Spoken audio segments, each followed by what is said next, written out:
Murat Tesh from The Athletic. Go ahead, Murat. Hi, Ville. First off, congratulations on the medal at the World Juniors. The question, what are you looking ahead to for expectations in the next couple of weeks? You've had a good season in Finland. You have AHL and NHL options here. What's your next steps? That's a hard question. I don't really know by myself what's going to happen.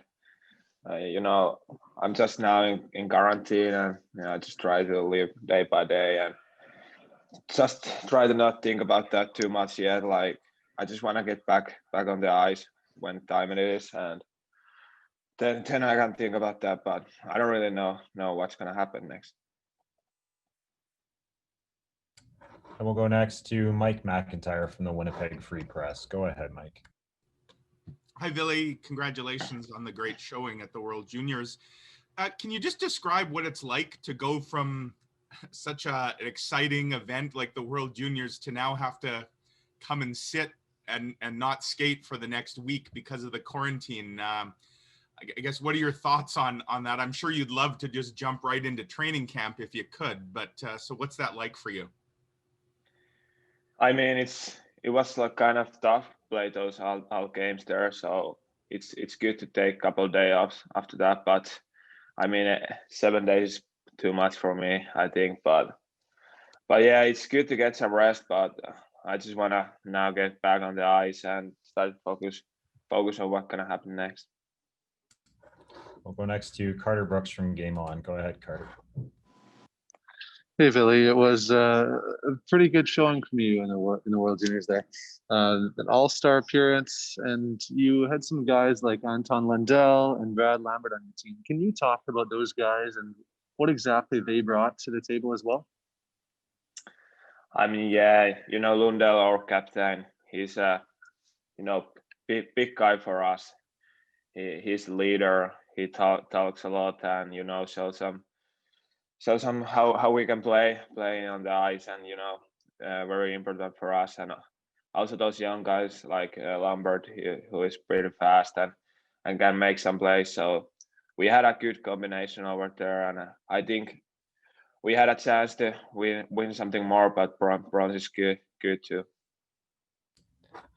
We'll go next to Ted Wyman from the Winnipeg Sun. Go ahead, Ted. Hi, Ville. Congratulations on your medal at the World Junior.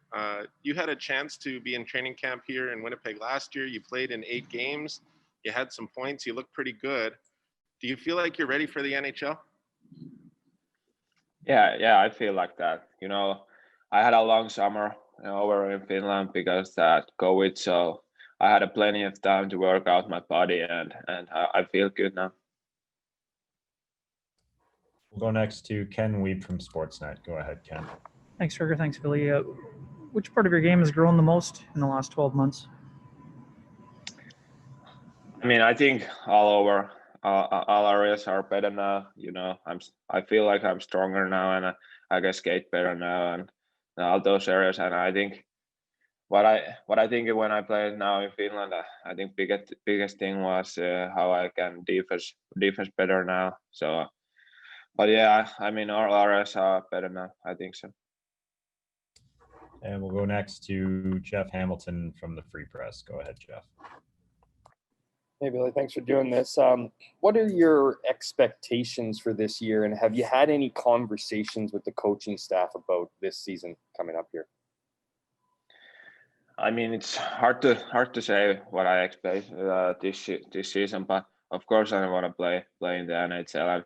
I try to work hard to get there, but I don't really know what's going to happen now because there is all the rules and the season is a little bit different. So I don't know what's going to happen, but I try to work hard and try to get my game to that level. And yeah, the other question I have not yet to talk anything about with them, but I think I will have that chat soon.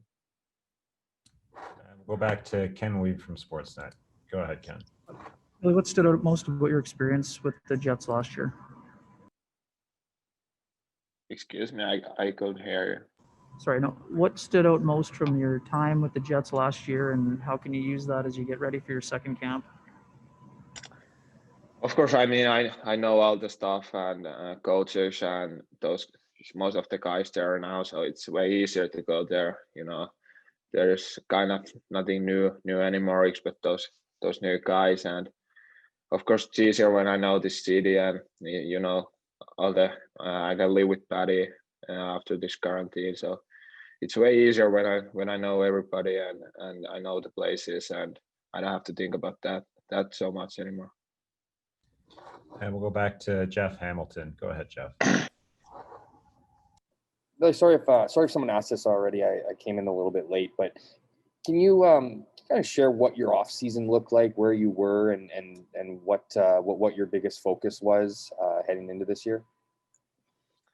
Yeah, I were in Roma. I trained with a couple of my buddies, and we had a long, I think it was almost 4 months or 5 months that off season there. And I think biggest thing what I'm focusing was on the summer is how to get it if I play more games here, like 82 or more games here. So I just want to make sure my bodies can handle that many games. And of course, I'm young guy, so I have to get more strength and I have to improve every area. But I think biggest thing was that focusing on that I can play all those games without losing any power or something. We'll go back to Mike McIntyre from the Free Press. Go ahead, Mike. Ville, we often get you to talk about yourself when we ask you questions, but let me ask you one where you can talk about a teammate of yours, somebody that maybe Jets fans haven't seen or heard a whole lot of, but you obviously know him very well. You just played with him. What can you tell us about Henri Nikkanen and the kind of player and person he is? He had a pretty nice tournament over in Edmonton as well. Yeah, I mean, he's such a good guy, good buddy for me. I have played with him a long time in the national team, but he's big guy. He can fight over there. He can skate. He has skills, so he's good in all areas, and I think that's his biggest strength right now. But he's big guy, so he's hard to